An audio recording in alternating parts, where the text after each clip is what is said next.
NCB times ಮೀಡಿಯಾಗೆ ಸ್ವಾಗತ. ನಾನು ದರ್ಶನ್ ಹುಣಸೂರು. ಭಾರತದ ಮಾಜಿ ಕ್ರಿಕೆಟಿಗ ಮತ್ತು ಆರ್ಸಿಬಿ ಮಾಜಿ ಬ್ಯಾಟಿಂಗ್ ಕೋಚ್ ಸಂಜಯ್ ಬಂಗಾರ್ ಅವರ ಪುತ್ರ ಸಾಮಾಜಿಕ ಜಾಲತಾಣದಲ್ಲಿ ಹೆಚ್ಚು ಟ್ರೆಂಡಿಂಗ್ ಆಗಿರ್ತಾ ಇರ್ತರು.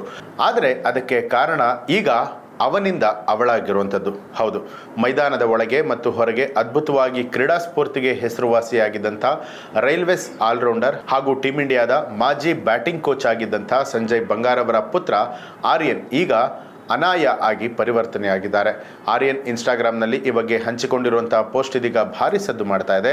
ಇದರಲ್ಲಿ ನಾನು ಅವಳಾಗಿ ಬದಲಾಗಿದ್ದೇನೆ ಅಂತ ಹೇಳಿದ್ದಾರೆ. ಆರ್ಯನ್ ಅನ್ನುವಂಥ ಹೆಸರನ್ನ ಅನಾಯ ಬಂಗಾರ್ ಅಂತ ಹೇಳಿ ಬದಲಾಯಿಸಿಕೊಂಡಿರೋದಾಗಿ ತಿಳಿಸಿದ್ದಾರೆ. ಅಲ್ಲದೆ ಲಿಂಗ ಬದಲಾವಣೆಗೆ ತಾನು ಪಟ್ಟ ಕಷ್ಟವನ್ನು ಕೂಡ ವಿವರಿಸಿದ್ದಾರೆ. ಲಿಂಗ ಬದಲಾವಣೆಗೆ 10 ತಿಂಗಳ ಹಾರ್ಮೋನ್ ರೂಪಾಂತರ ಕಾರ್ಯವಿಧಾನ ಹಾಗೂ ಪರಿಣಾಮವನ್ನು ಹೇಳಿಕೊಂಡಿದ್ದಾರೆ. ಲಿಂಗ ಬದಲಾವಣೆಯ ಹಿಂದಿನ ದಿನ ಫೋಟೋವೊಂದನ್ನು ಹಂಚಿಕೊಂಡಿದ್ದು ವೈರಲ್ ಆಗಿದೆ. ವೈರಲ್ ಆದ ಬಳಿಕ ಪೋಸ್ಟ್ ಅಳಿಸಲಾಗಿದೆ. 23 ವರ್ಷದ ಅನಾಯ ಇಂಗ್ಲೆಂಡ್ನ ಮ್ಯಾಂಚೆಸ್ಟರ್ನಲ್ಲಿ ವಾಸ ಮಾಡುತ್ತಿದ್ದಾರೆ. ಅನಾಯ ಹಂಚಿಕೊಂಡಿರುವಂತಹ ಪೋಸ್ಟ್ನಲ್ಲಿ ಭಾರತದ ಮಾಜಿ ನಾಯಕ MS ಧೋನಿ ಮತ್ತು ಸ್ಟಾರ್ ಬ್ಯಾಟರ್ ವಿರಾಟ್ ಕೊಹ್ಲಿ ಅವರೊಂದಿಗೆ ತೆಗೆಸಿಕೊಂಡಿರುವಂತಹ ಫೋಟೋಗಳು ಕೂಡ ಇದೆ. ವೃತ್ತಿಪರವಾಗಿ ಕ್ರಿಕೆಟ್ ಆಡುವಂತಹ ನನ್ನ ಕನಸನ್ನ ತ್ಯಾಗ ಮಾಡ್ತಾ ಇದ್ದೇನೆ. ಇದು ಸ್ಥಿತಿಸ್ಥಾಪಕತ್ವ ಮತ್ತು ಅಚಲ ಸಮರ್ಪಣೆಯಿಂದ ತುಂಬಿರುವಂತಹ ಪ್ರಯಾಣ. ಮೈದಾನದಲ್ಲಿ ಮುಂಜಾನೆಯಿಂದ ಇತರರ ಅವಮಾನಗಳು ಹಾಗೂ ತೀರ್ಪುಗಳನ್ನು ಎದುರಿಸುವವರಿಗೆ ಪ್ರತಿ ಹೆಜ್ಜೆಯೂ ಕೂಡ ಶಕ್ತಿಯನ್ನ ತುಂಬುತ್ತೆ.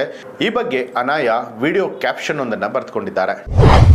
ಗಣೇಶ ದೇಗುಲದ ಬೀಗವನ್ನ ಮುರಿದು ಕಳ್ಳತನವನ್ನ ಮಾಡಲಾಗಿದೆ. ಮಂಡ್ಯದ ಮದ್ದೂರು ತಾಲೂಕಿನ ಅವೇರಹಳ್ಳಿ ಅನ್ನುವಂತಹ ಗ್ರಾಮದಲ್ಲಿ ಘಟನೆ ನಡೆದಿರುವಂಥದ್ದು. ದೇಗುಲದಲ್ಲಿ ಇದ್ದಂಥ ಹುಂಡಿಯ ಹಣ ಸೇರಿದಂತೆ ದೇವರ ಮೇಲಿನ ಆಭರಣಗಳನ್ನು ದುಷ್ಕರ್ಮಿಗಳು ಕದ್ದೊಯ್ದಿದ್ದಾರೆ. ಇತ್ತೀಚೆಗಷ್ಟೇ ನೂತನವಾಗಿ ಗ್ರಾಮಸ್ಥರೆಲ್ಲರೂ ಕೂಡಿ ಇಲ್ಲಿ ದೇವಸ್ಥಾನವನ್ನ ನಿರ್ಮಾಣ ಮಾಡಿದ್ರು. ಗ್ರಾಮಸ್ಥರಿಂದ ಪೊಲೀಸರಿಗೆ ದೂರು ಬಂದಂತಹ ಹಿನ್ನೆಲೆಯಲ್ಲಿ ಸ್ಥಳಕ್ಕೆ ಪೊಲೀಸರು ಆಗಮಿಸಿ ಪರಿಶೀಲನೆ ನಡೆಸಿದ್ದಾರೆ.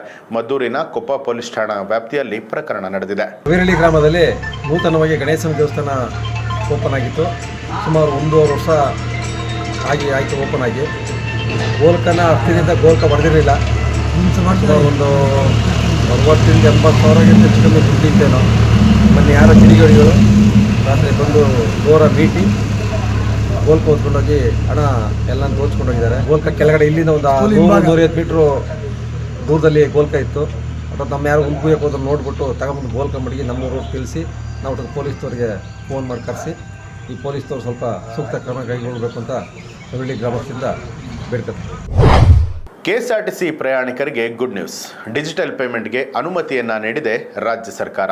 ಹೌದು, KSRTC ಬಸ್ಸುಗಳಲ್ಲಿ ಟಿಕೆಟ್ ಅನ್ನ ಖರೀದಿಸುವುದಕ್ಕೆ ಇನ್ನು ಮುಂದೆ ಡಿಜಿಟಲ್ ಪೇಮೆಂಟ್ ಅನ್ನ ಕೂಡ ಬಳಸಬಹುದು.